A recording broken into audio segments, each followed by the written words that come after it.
사도행전 18장.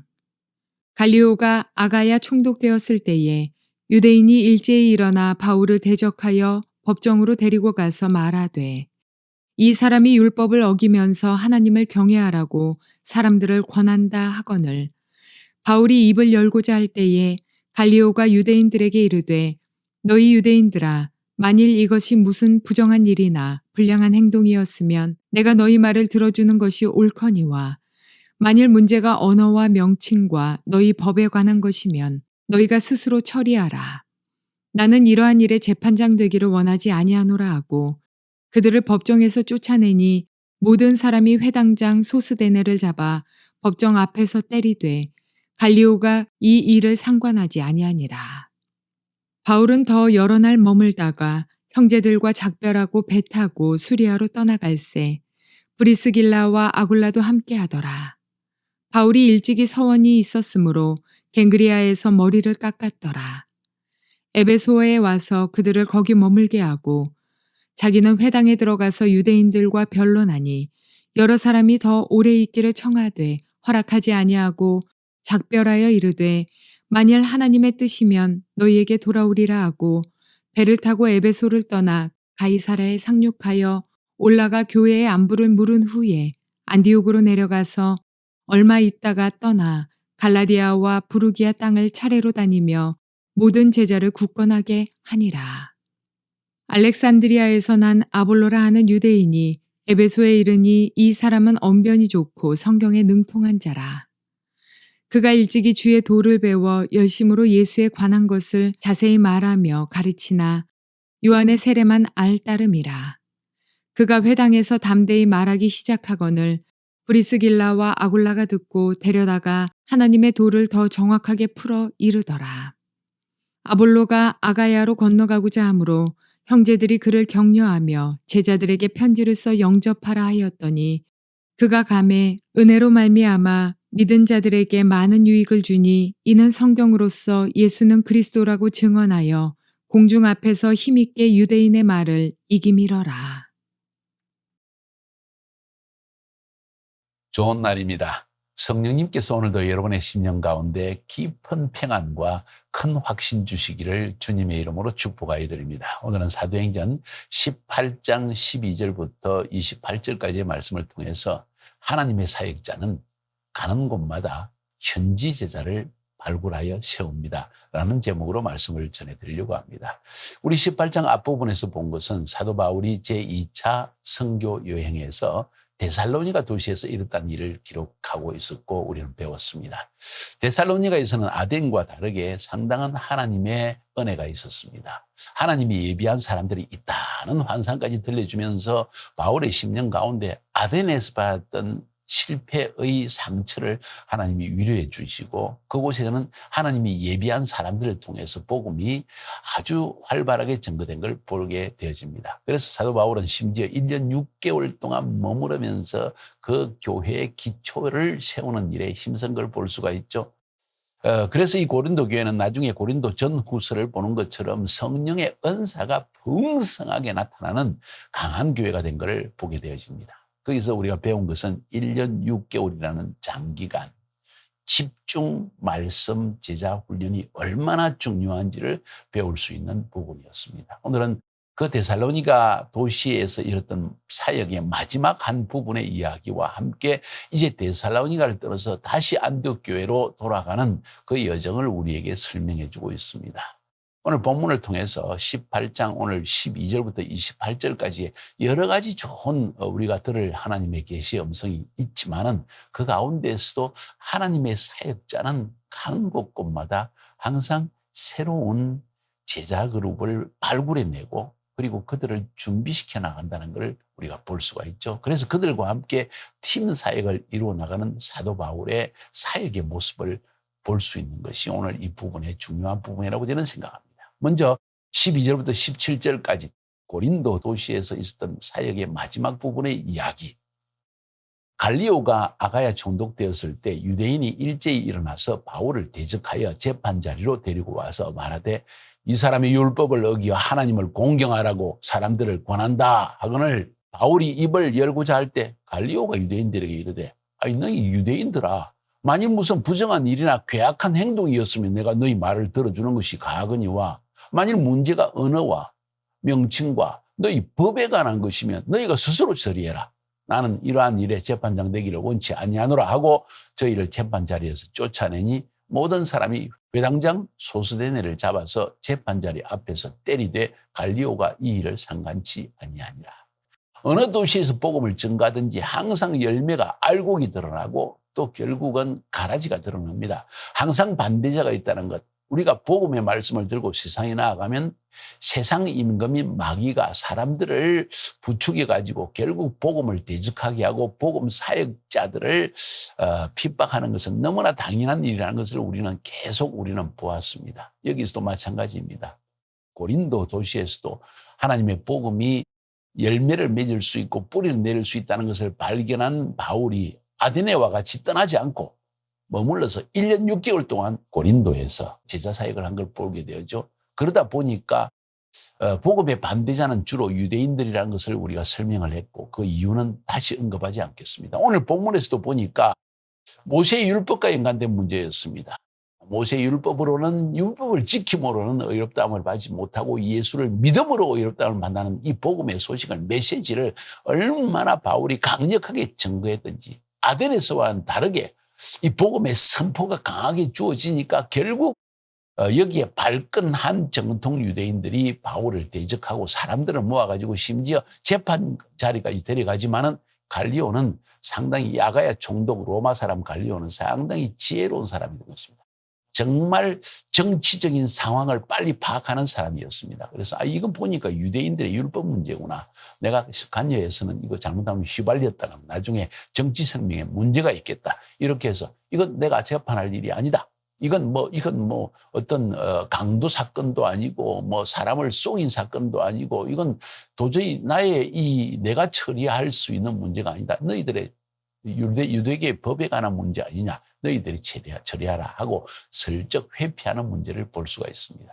그 당시만 해도 로마 황제 숭배 사상이 일어나고 있었는데 유대교는 하나의 율법, 자기들의 유대인의 율법을 지키는 종교가 이 유대교라 하는 그런 개념을 가지고 나아감으로 말미암아 하나님을 섬기는 유대주의이긴 하지만은 황제 숭배를 우리는 거역하지 않겠다. 왜냐하면 이건 이방 민족들이 황제 숭배 위에 다른 신들을 섬긴다면 처벌을 받는 이 일은 우리와 상관이 없다. 우리는 유대인으로서 유대의 율법을 지키는 것뿐이다 하고 변명함으로 말미암아 이 황제 숭배를 하지 않는 다른 이방 종교들이 핍박을 받는 데 반해서 유대주의는 피할 수 있었습니다. 또 상당히 정치적인 어떤 로비 활동도 있었다고 생각이 되어집니다. 그러다 보니까 갈리오가 너희들 유대교에 관한 것이면 너희들이 해결해라 하고 풀어주었고 그로 말미암아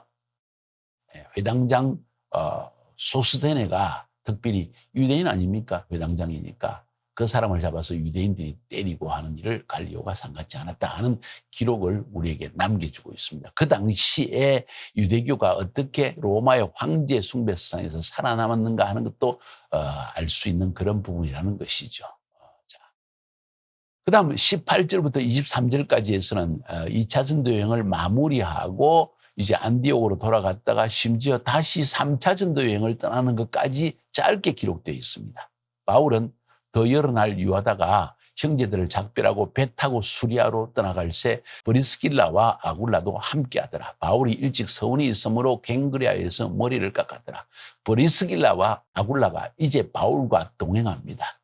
함께 고린도에서 만나서 복음을 듣게 되든지 아니면 복음에 대한 그 열정이 더 불타오른 이 아굴라와 브리스길라가 바울과 함께 팀 사역으로 하나님의 사역을 위해 헌신하는 모습을 볼 수 있죠. 아무튼 함께 떠납니다. 바울이 일찍 서원이 있으므로 갱그리아에서 머리를 깎았더라. 갱그리아라는 지역은 아마도 지금도 아가야 지역에 있는 도시라고 할 수가 있고 거기에서 머리를 깎았더라.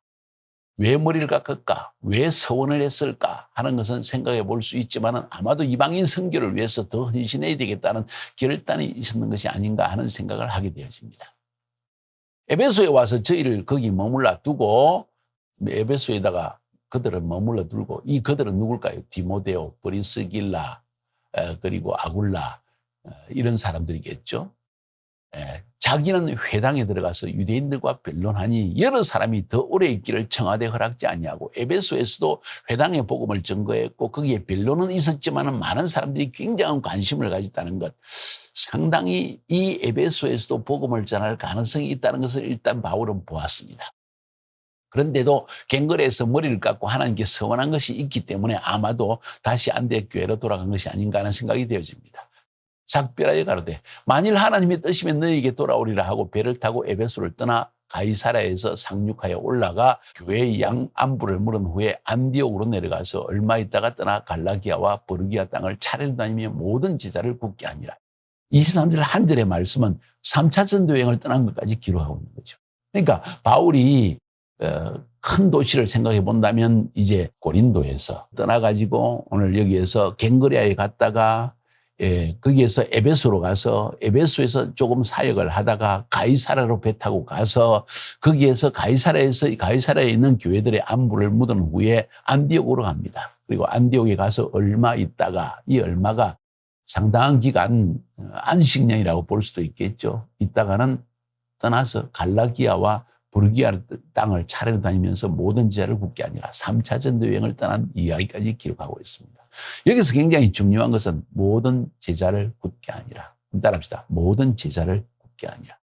바울이 1차, 2차, 3차 전도 여행에서 매우 중요시긴 것은 새 지역의 교회의 기초를 놓는 가정교회를 시작하는 일을 항상 시작했고, 그러다 보니까 거기에서 일어난 새로운 제자들을 그 다음 2차, 3차 다니면서 계속 강화한 걸 볼 수 있습니다. 한 곳에 머무르면서 교회를 크게 한 것이 아니라 그 지역에 이미 세워진 제자, 교회 건물 혹은 한 교회를 강화시키는 일, 성장시키는 일, 여기에 초점을 맞춘 것이 아니라 그 지역에 세워진 제자들을 강하게 해서 그 제자들이 현지 사역을 계속해 나갈 수 있도록 돕는 이 제자 사역을 했다는 걸 우리가 배우게 되었죠. 이것이 굉장히 중요한 부분이라는 것을 우리가 알 필요가 있습니다. 그래서 18장 전체를 통해서 배울 수 있는 교훈이 무엇인가 하니 앞에서 응마처럼 자비랑 사역을 했다는 것, 자비랑 선교 사역을 했다는 것. 두 번째로는 팀 사역이 굉장히 중요했다. 가는 지역마다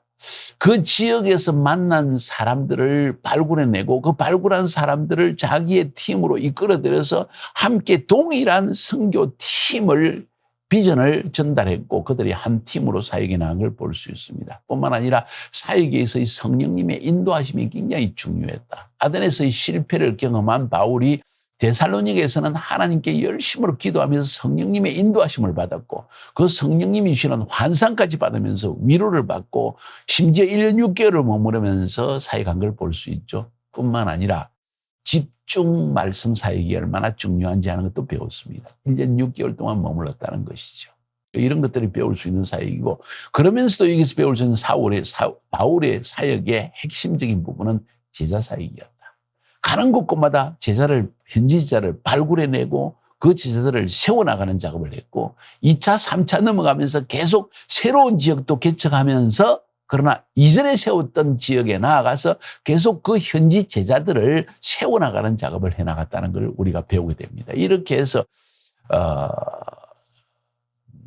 초대교회의 교회 개척 사역이 어떻게 이루어진가를 볼 수 있는 중요한 부분이라는 것을 우리가 발견할 필요가 있습니다. 그러면서도 바울은 항상 새로운 지역에 나가고 또 이전 지역은 현지 제자들을 발굴해내고 또 강화시켜 나가는 이런 작업을 함으로 말미암아 하나님이 교회가 새 지역마다 강하게 뻗어나가는 모습을 볼 수 있습니다. 우리가 선교 사역을 한다면 이렇게 사역을 해야 되는 게 아닌가 하는 생각을 하게 되어집니다. 이제 마지막 아볼로에 대한 삽입 부분이 오늘 본문에 나옵니다. 24절부터 28절까지. 그것은 19장에서 아볼로와 연관된 이야기가 나오기 때문에 미리 아볼로에 대한 삽입 부분이 나오는 걸 볼 수 있습니다. 알렉산드리아에서 난 아볼로라 하는 유대인이 에베소에 이르니 이 사람은 학문이 많고 성경에 능한 자라. 그가 일찍 주의 도를 배워 열심으로 예수에 관한 것을 자세히 말하며 가르치나 요한의 세례만 알 따름이라. 그가 회당에서 담대히 말하기를 시작하거늘 브리스길라와 아굴라가 듣고 데려다가 하나님의 도를 더 자세히 풀어 이르더라. 아볼로가 아가야로 건너가고자 하니 형제들이 저를 장려하며 제자들에게 편지하여 영접하라 하였더니 저가 감에 은혜로 말미암아 믿는 자들에게 많은 유익을 주니 이는 성경으로서 예수는 그리스도라고 증거하여 공중 앞에서 유력하게 유대인의 말을 이기미르다. 아볼로라는 사람을 또 찾아냅니다. 이 바울의 사역에서 참 특징적인 부분들이 항상 새 지역마다 새로운 사람을 발굴해낸다는 거죠.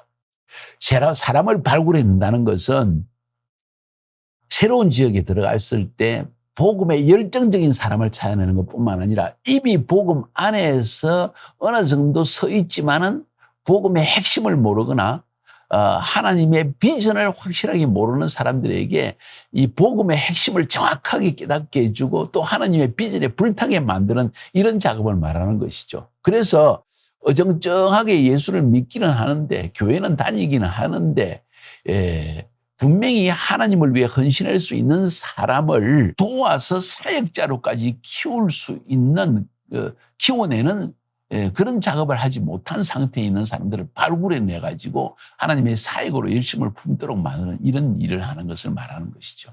그러니까 그것이 바로 제자를 발굴해내는 사역이라는 거죠. 하나님의 선교 사역자 또 하나님의 새로운 지역의 교회를 개척하는 사역자로 부름받는 사람들은 이런 관점을 지는 것이 굉장히 중요합니다. 그냥 한 교회를 키우겠다. 그냥 정통적 교회처럼 그냥 수요 예배드리고 주일 예배드리고 이 정도 혹은 교회 건축하고 이게 아니라 새로운 지역에 나아갈 때마다 이런 사람을 찾아내는 거죠. 저 사람 보니까 굉장히 하나님에 대한 열정이 있는데 복음을 잘 모르고 있네. 혹은 비전을 아직 받지 못했네. 이런 사람을 찾아내가지고 비전을 훅 불어넣어서 그 사람으로 한 사역을 더 할 수 있도록 돕는 작업이 우리가 해야 될 작업이라는 거죠. 그래서 오늘 본문에 그 알렉산드리아에서 난 아볼로 하니까 알렉산드리아가 그 당시에는 유대인들이 엄청난 하나의 모여 사는 지역이었습니다. 그래서 이 셉투아진트라는 헬라어 성경이 발간될 정도로 유대주의가 활성한 지역이 지금의 이집트의 북쪽 지중해 연안에 있는 도시지 않습니까? 그 알렉산드리아에서 아볼로가 늘 성경을 접하면서 살아난 유대인의 회중 가운데 살아난 사람인 걸 알 수가 있습니다. 근데 이 사람이 에베소에 왔는데 학문도 많고 성경에 능한 자라. 알렉산드리아가 상당히 철학적인 도시였고 또 유대주의가 활성한 도시였기 때문에 알렉산드리아에는 이 도서관이 굉장히 유명합니다. 성지순례를 가보면 알렉산드리아를 거쳐가는데 거기에 꼭 가는 지역이 알렉산드리아의 유대인들의 도서관과 회당들입니다. 거기에 자라난 사람이니까 학문에도 능하고 성경에도 능하다는 걸 알 수가 있죠. 일찍 주의 도를 배워서 열심으로 예수에 가는 것을 자세히 말은 하지만은 요한의 세례만 알 뿐이라. 요한의 세례와 연관된 예수에 대한 이야기만 배웠다는 것이죠. 그러니까 아직 복음의 핵심을 모른다는 이야기입니다. 그런데 마음은 열려져 있고 상당히 학문에 대한 연구력이 뛰어난 사람이고 예수에 대해서 알기를 원하는 사람인 걸 알 수가 있습니다. 그가 회당에서 담대히 말하는 것을 듣고는 브리스길라와 아굴라가 듣고 이 사람들을 데려다가 하나님의 도를 자세히 풀어서 이르더라. 이것이 어디에서 일어난 일이냐? 에베소에서 일어난 일이라는 걸 우리가 19장을 통해서 우리가 알 수가 있습니다. 자, 브리스길라와 아굴라는 바울과 함께 데살로니가에서 에베소까지 갔다가 에베소에서 바울이 회당에서 유대인들과 변론을 하고 거기에 그 유대인들 가운데에서 이 복음의 소식과 예수가 그리스도라는 성경의 이야기를 더 듣기 원하는 사람이 있다는 걸 발견하고 바울은 아굴라와 브리스길라를 거기에 남겨뒀다는 걸 알 수가 있습니다. 그래서 이 아굴라와 브리스길라를 통해서 아볼로는 예수에 대한 이야기, 이 예수가 바로 우리에게 바로 이 복음의 소식을 들려준 분이라는 사실을 분명히 깨달아 알고 확신하게 되어집니다. 그랬을 때 아볼로가 또 아가야로 건너간다. 이 아가야는 아까 어제 배웠던 이 고린도와 이 아덴 지역이죠. 이곳으로 건너가려고 하니까 아굴라와 브리스길라가 편지를 써서 추천서를 써가지고 보냅니다. 그래서 아가야에 있는 성도들이 또 아볼로를 통해서 이전에는 바울을 통해서 예수가 그리스도라는 복음의 소식을 들었지만은 이 아볼로를 통해서 더 자세하게 예수 그리스도의 복음의 소식을 듣게 되었다 하는 이야기가 오늘 본문에 기록되어 있습니다. 여기서 배울 수 있는 점이 뭡니까? 바울이 위대한 점이 무엇입니까? 바울은 아굴라와 브리스길라를 데살로니가에서 발굴해 내었고, 이 아굴라와 브리스길라가 바울의 선교팀에 합류가 되어졌고, 그리고 같이 가다가 에베소에 바울이 남겨두었고, 그 에베소에 남겨져 있다가 아볼로라는 사람을 만났고, 이 아볼로라는 사람이 또 한 번 아굴라와 브리스길라와 같은 사역자로 이미 성장한 모습을 성경은 이야기하고 있다는 거야. 핵심이 무엇입니까? 우리의 사역의 중심은 하나님의 사역자는 가는 곳곳마다 제자를 발굴하고 그들을 세우는 작업을 해야 된다는 것이죠. 그래서 하나님의 복음의 말씀이 나를 통해서 많은 지역의 복음이 증거되는 것도 중요하지만은 나를 통해서 복음을 받은 다른 사역자가 일어나는 일이 더 중요하다는 것을 오늘 본문은 말하고 있다는 거예요. 이 분명한 관점을 지니지 못하면 우리는 내 혼자서 열심히 사역하고 나를 통해 복음을 많이 전했는데 제자는 하나도 일어나지 않는다. 문제가 있는 것입니다. 전통적인 교회 사역의 큰 문제점이 바로 내 교회 키우기 작업만 하고 있다는 것이 문제라는 거죠. 그리고는 내 교회 키우는 작업에 온 힘을 기울이다가 나중에 죽고 나면 마지막 때 은퇴하고 나서 내가 왜 이렇게 사역했지? 고민하는 사람 많습니다. 빨리 깨달아야 됩니다. 젊은 사역자들은 여기에 온 힘을 기울여야만 합니다. 그보다 더 중요한 것은 내 안에 정말 복음에 대한 확신, 예수가 그리스도라는 확신, 그분은 부활하셨고 그분의 복음을 위해서 내가 부름을 받았다는 확신이 있는가? 이것을 점검하는 것은 더 중요한 이야기겠죠. 승리하시기를 주님의 이름으로 축복합니다.